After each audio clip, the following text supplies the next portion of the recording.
পানি কিন্তু সব সময় রাখতে হবে আপনার, এটা বলে রাখি। বাচ্চা যখনই হবে আপনার সেদিন থেকে সব সময় পানি। প্রথম দিনে যে টাইপের খাবার খাওয়াবেন বাচ্চাগুলো কিন্তু ওই ধরনের খাবারগুলোই খাওয়া শিখবে। আসসালামু আলাইকুম প্রিয় দর্শক শ্রোতা, আশা করি সবাই ভালো আছেন। তো এই যে এখন হচ্ছে সকালবেলা প্রায় 10টা বাজে। তো এই সকাল 10টায় আমি আসলাম মুরগির ঘরে। মূলত এই বাচ্চাগুলোকে এখন বের করতে হবে। এই যে দেখেন, এগুলোকে কিন্তু এখনও বের করিনি, 10টা পার হয়ে গেছে অলরেডি, ঠিক আছে। এই ঘরটাতে বসিয়েছিলাম কুচো, ঘরটা ফাঁকা, ওই যে দেখেন কোনোই একটু সমস্যা, দরজা নেই, যে কারণে এই মুরগিটাকে ওই ঘরে রাখতে পারিনি, তাই এই ঘরে রাখতে হয়েছিল। তো যাই হোক, এখন এইরকম একটা ঝুড়িতে করে, ঠিক আছে, যদিও শীতকালে বালতির মধ্যে রাখতাম, যেহেতু এখন গরমকাল, তাই এরকম একটা ঝুড়িতে করে আমি এই ঘরের মধ্যেই রাখছি আপাতত। পরে ঘর থেকে ঝুড়িতে করে বাইরে এখন নামাবো, ঠিক আছে। তো দেখতে থাকুন। আলহামদুলিল্লাহ সবগুলো বাচ্চা এখনও সুস্থ আছে। এখনও দেখুন এর ভিতরে প্রচণ্ড তাপ। এইভাবে মুরগির বাচ্চাগুলোকে ধরে একটা একটা করে নিয়ে আসতে হবে, ঠিক আছে। এটা আছে অনেক দূরে, যাই হোক নিয়ে আসলাম। এখানে সবগুলো আছে। এখন মুরগিটিকে ধরবো, ধরে ভেতরে দিয়ে দিলাম, ঠিক আছে। এটা সহজে বাইরে নিয়ে যাওয়ার জন্য এই পদ্ধতি অবলম্বন করে। যদি এখানে ঘর থেকে আমি বের করে দিতাম তাহলে নিতে একটু কষ্ট হতো, বাচ্চাগুলো এদিক ওদিক যেত, ঠিক আছে। তো আমার এখান থেকে বের হতে একটু কষ্ট হয়, সে কারণে মূলত এই পদ্ধতিটা অবলম্বন করলাম। যে আপনি যদি আপনাদের ঘরে এরকম ব্যবস্থা থেকে থাকে তাহলে সরাসরি ছেড়ে দিয়েই নামাবেন, ঠিক আছে। এই যে দেখুন এখানে বালি, এই বালির মধ্যে এখন মুরগিকে বাচ্চা সহ ছেড়ে দেব, ঠিক আছে। এই যে বের করছি, বাচ্চাগুলোকে এখন রেখে দেবো। 1 2 3 4 5 6 7 8 9 10 11 12 13 14, এই হচ্ছে সবগুলো বাচ্চা, ঠিক আছে। তো এই যে দেখুন এরকম একটা পাত্র রেখেছি কাছেই, এরকম, যাতে খুব সহজে মাটি থেকে ওরা মুখ দিয়ে এখানে খাবারটা খেতে পারে, ঠিক আছে। দেখেন মা মুরগিটা কিন্তু খুব ক্ষুধার্ত। তো এদেরকে এখন হচ্ছে আমি খাইতে দেবো আজকে। ওই যে দেখেন ডাকতেছে এইখানে। আজকে হচ্ছে এই মা মুরগিটিকে আমি খাইতে দেবো, যদি আজকে দ্বিতীয় দিন, ঠিক আছে। মেবি একটা বাচ্চা মিসিং। হিয়ার ইজ দ্য, এই যে এখানে আর একটা বাচ্চা ছাড়া পড়েছে, বললাম না, এই হচ্ছে 15টা, ঠিক আছে। দেখেন কত কিউট বাচ্চাটা, ডাকাডাকি করছে, তাই এসে আবার নিয়ে যাচ্ছি। এই যে দেখেন খুব সুন্দর বাচ্চাটা, ঠিক আছে। এই তো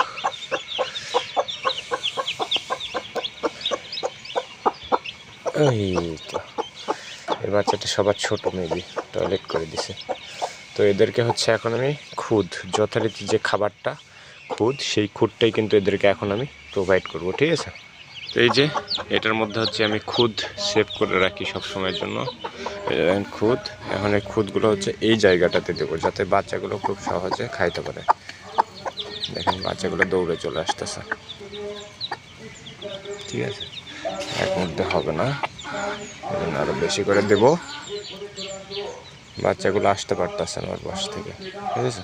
দেখেন উঠতেছে খুব সহজে, এইভাবেই শিখে নেবে সবাই, এইভাবেই সবাই শিখে নেবে কীভাবে খাইতে হয়, কীভাবে সার্ভাইভ করতে হয় মায়ের থেকে, ঠিক আছে।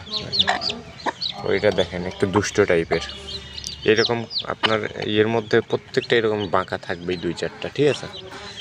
দেখেন এই দেখেন এই যে আসছে।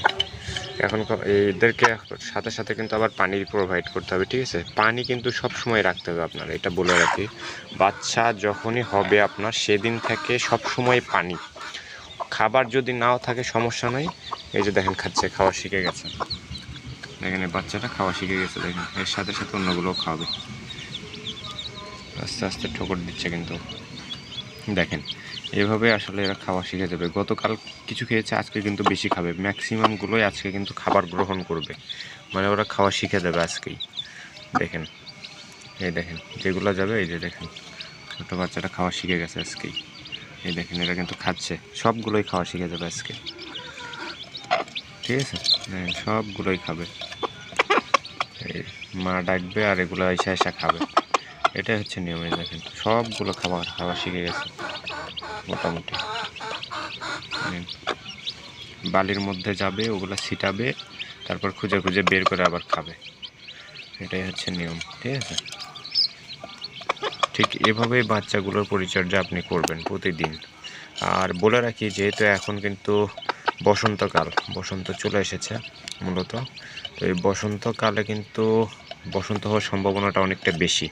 তো আমি কিন্তু এদেরকে এখনও কোনো মেডিসিন কোনো কিছুই কিন্তু প্রোভাইড করিনি। তো যদি কখনো আক্রান্ত হয় সেক্ষেত্রে আমি মেডিসিনটা অ্যাপ্লাই করব, তাছাড়া কোনো ধরনের মেডিসিন কিন্তু আমি অ্যাপ্লাই করব না, ঠিক আছে। এটা সবসময় আপনাদেরকে বলে রাখি, আমি একদম ন্যাচারাল বা প্রাকৃতিক পদ্ধতিতে কিন্তু দেশি মুরগি পালন করি, ঠিক আছে। যতক্ষণ না এগুলো আক্রান্ত হয় ততক্ষণ পর্যন্ত না কোনো মেডিসিন অ্যাপ্লাই করব। আপনাদেরকে বলে রাখি যে আপনারা আগে থেকে কোনো মেডিসিন অ্যাপ্লাই করবেন না। যদি কোনো রোগে আক্রান্ত হয় মুরগি, তাহলেই কেবল সেই রোগের যে চিকিৎসা বা মেডিসিন সেটি অ্যাপ্লাই করার চেষ্টা করবেন। এটি হচ্ছে বুদ্ধিমানের কাজ আমি মনে করি, ঠিক আছে। তো যাই হোক দর্শক, এগুলো হচ্ছে আজকে আমার এই বাচ্চাগুলোর দ্বিতীয় দিন। আর দ্বিতীয় দিনে কিন্তু সবগুলো বাচ্চা সবগুলো খাবারই কিন্তু খাওয়া শিখে যাবে, ঠিক আছে।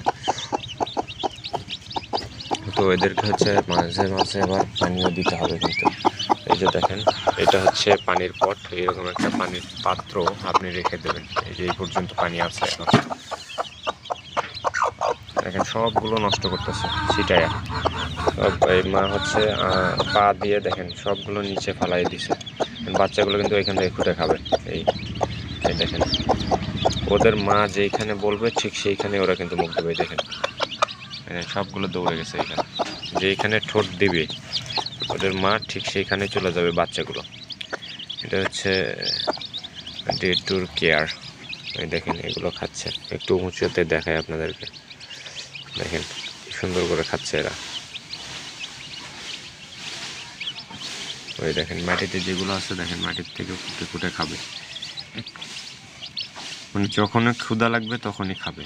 আমার বাচ্চাগুলো খাওয়া শিখে গেছে দ্বিতীয় দিনেই, এটাই মূলত স্বাভাবিক হয়, ঠিক আছে। আপনাদেরকে বলে রাখি যে বাচ্চা খাবার নিজের থেকে খাওয়া শেখে কিন্তু দ্বিতীয় দিনে, ঠিক আছে। দ্বিতীয় দিনে খাবারটা শিখে যায়। আজকে দেখুন সবগুলো খাবার খাচ্ছে, আর কোনো সমস্যা নাই। এখন আগামীকালকেও যদি খাবার দেয়, দেখবেন যে সকালবেলা বের করার সাথে সাথে এই খাবারগুলো খাওয়া শুরু করে দেবে। আপনি বাচ্চাকে প্রথম দিন, আমি একটা জিনিস বলে রাখি, খাওয়ানোর ক্ষেত্রে প্রথম দিনে যে টাইপের খাবার খাওয়াবেন বাচ্চাগুলো কিন্তু ওই ধরনের খাবারগুলোই খাওয়া শিখবে। এখন যদি এদেরকে আপনি ঘাস খাওয়ানো শেখান এই আজ থেকে, দেখবেন যে এরা কিন্তু ঘাসই খাওয়া শিখে যাবে, ঠিক আছে, কোনো সমস্যা হবে না। আবার যদি বাজারে যে ফিড রয়েছে সেটি যদি খাওয়ান, দেখবেন ওইটাই খাওয়া শিখবে, তখন আর চাল খাবে না, ঠিক আছে। বিষয়টা হচ্ছে এরকম। তো প্রথম দিন থেকে চেষ্টা করবেন যেই খাবারটা আপনার প্রোভাইড করতে কোনো অসুবিধা হবে না সেই ধরনের খাবারটা দেবেন। এখন বলতে পারেন যে বাজারে যে ফিড পাওয়া যায় সেগুলো তো অনেক পুষ্টিগুণ সমৃদ্ধ, অনেক গ্রোথ ভালো হয়। হ্যাঁ, আপনি যদি চান সেগুলো খাওয়াতে পারেন, কোনো সমস্যা নেই। তবে আমি যেহেতু ন্যাচারাল পদ্ধতিতে দেশি মুরগি পালন করে থাকি, তাই মূলত আমি এই খুদ বা চালের ভাঙ্গা অংশ যেটি বলেন, অনেক এলাকায় হয়তো বা অনেক রকম নাম থাকতে পারে, তো আমাদের এলাকাতে হচ্ছে চালের খুদ বলা হয় এটিকে, ঠিক আছে। দেখেন এই ভাঙ্গা অংশ, ছোট অংশ চালের খুদ, তো এই খুদগুলোই কিন্তু আমি প্রোভাইড করবো। এবং বড় হলেও মুরগিগুলোকে ভাত আর চাল ম্যাক্সিমাম আমি খাওয়াই। আমার যে মুরগিগুলো রয়েছে বড় মুরগি, সেগুলোকে কিন্তু এই খাবার খাওয়াই। দেখেন হাতে তুলছে আর খাচ্ছে, হাতে তুলি নেই ততক্ষণ খাই নাই। তো বিষয়টা হচ্ছে এরকম, যেটি আপনি প্রোভাইড করতে পারবেন, যে ধরনের খাবারে অভ্যস্ত করবেন মুরগিকে, বাচ্চাকে, সেই ধরনের খাবারগুলো কিন্তু এরা বড় হলে খেতে থাকবে। এটি হচ্ছে মুখ্য বিষয়। তো যাই হোক, আবারও বলছি আপনাদেরকে, বসন্তকাল আপনারা দেখে শুনে বাচ্চাগুলোকে সেভ করবেন। আশা করি যদি কোনো একটা বাচ্চাও আক্রান্ত হয় সাথে সাথে আলাদা করে নিয়ে তার ট্রিটমেন্ট করবেন। এতে অন্য যে বাচ্চাগুলো সেগুলো কিন্তু আক্রান্ত হওয়ার সম্ভাবনা অনেকটাই কম থাকবে। তো এই যে পানি, সবসময় পানি, আমি আবারও বলছি, বাচ্চা যেদিন থেকে ফুটবে সেদিন থেকে কিন্তু পানি রাখার চেষ্টা করবেন কাছে, পানি সবসময় অ্যাভেলেবেল যাতে থাকে এই বিষয়টা খেয়াল রাখবেন। আর যে ধরনের খাবার খাওয়াতে ইচ্ছুক বা খাবার খাওয়ানো আপনি সামর্থ্য রাখেন সেই ধরনের খাবারগুলো আপনি রাখবেন। তো যাই হোক দর্শক, আজকে হলো দ্বিতীয় দিনের কর্মযোগ্য এটি বা এই টিপস ছিল আপনাদের জন্য। সবাই ভালো থাকবেন, সুস্থ থাকবেন। আল্লাহ হাফেজ।